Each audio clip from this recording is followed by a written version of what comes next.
Good evening and welcome to Tucker Carlson. Tonight, the imaginary Central American migrant caravan, the one you've been told over and over doesn't exist, and if you don't believe it, you're immoral.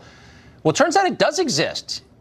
It's a physical reality, and in fact, it's here. It's at the U.S. border. A breakaway group from the Caravan has made its way to Tijuana. They didn't walk, as you were told they were doing. They were driven, and now members are climbing over the border fence there. The migrants are able to reach this country thanks to the assistance of organizations whose explicit purpose is getting people into this country legally or not. Trace Gallagher has more details on what's going on tonight. Trace? Tucker, right now there are two primary Central American caravans in Mexico making their way north that include anywhere from 4,000 to 7,000 people. The first of the major caravans is expected to arrive at the U.S. border sometime late next week. But as you say, some 350 migrants have now arrived at the border in Tijuana. Dozens of them scaled a fence and taunted Border Patrol officers. Others stood at the fence or hung out on the beach. But they want their presence known to both the Border Patrol and the media. Watch this. Dura, papi. Puro dura, puro catracho.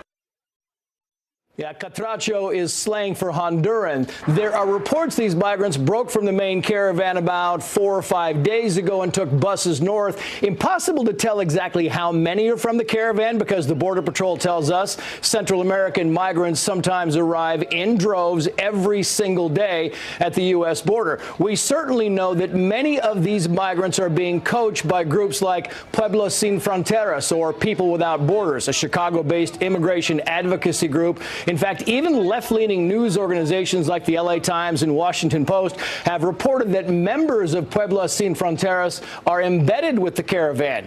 And our sources tell us these types of groups are guiding the migrants. For example, Mexico has offered most of these people both asylum and jobs, and yet they continue heading north. Also, they could move toward the U.S. border in Texas, but instead they go the long way, hundreds of miles out of their way toward Tijuana, and that's because the goal is to get to California, to take advantage of the state's sanctuary laws and the benefits that go along with that. Of course, once thousands begin arriving in the next few weeks, sympathetic groups will be at the border to greet them.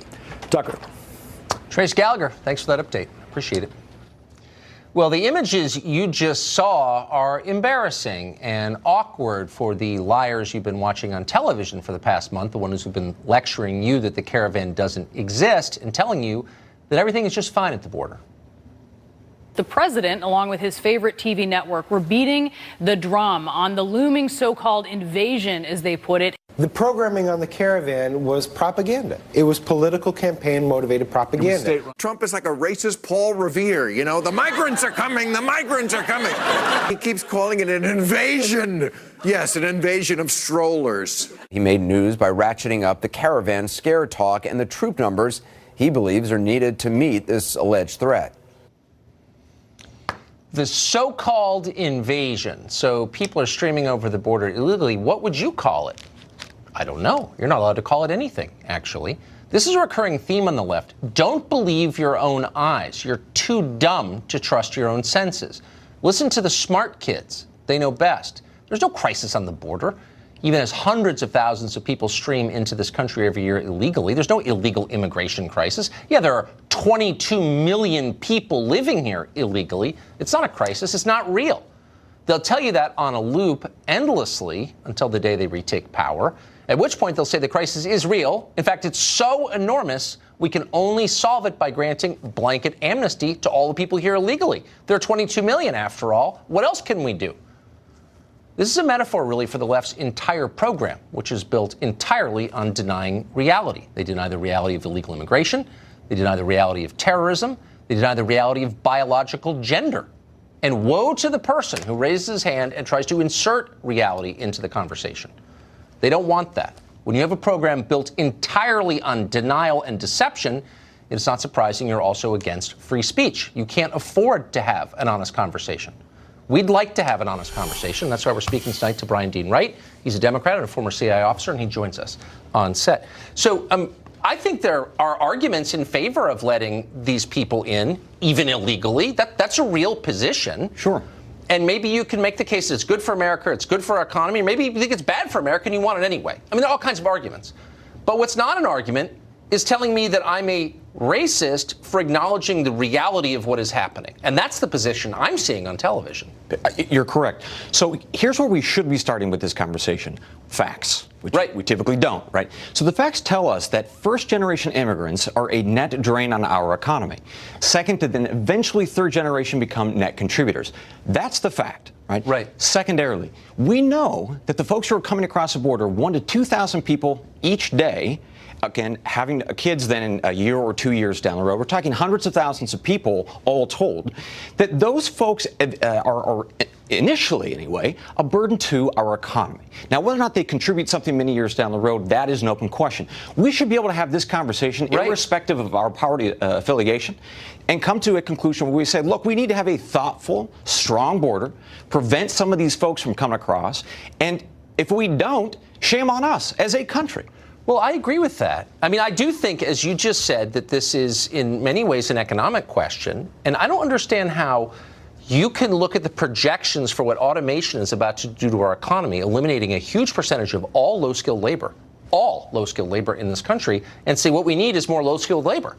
How can you make that argument? You can't. The top 10 jobs that we see immigrants take, both legal and illegal, make less than $20 an hour, which, by the way, the Obama administration said jobs earning less than $20 an hour are going to be automated into obsolescence. So the argument that we need an increasing number of poorly qualified, folks who don't speak English, don't have the skill sets that really we need for the coming economy, or frankly the one that's already here, that's a silly argument. It doesn't hold water. So I always want to believe the best about people and that they have honorable motives, and I think most people do have honorable motives. But if you can't even marshal an economic argument in favor of your immigration policy, I'm left believing maybe it's only about getting more votes for your party. How cynical. I don't want to be cynical. I just don't see any other rationale. Look, I appreciate the argument. I think you may be correct. There are definitely some parts of the party, make no mistake about it, they want open borders. I mean, just the other day, I think it was yesterday, in fact, Senator Gillibrand from New York was buddy-buddy with a guy, Sean McElwee, who wants to remove the border between the United States and Mexico. All right, so there is an element within this country, not just in the activist community, but in fact within the left of this nation, my own party, I hate to say, who want open borders. And that, of course, then feeds into this issue, well, not only how do we take care of them, but ultimately who are they going to vote for? And that there is a play there that I think one could argue that this is a political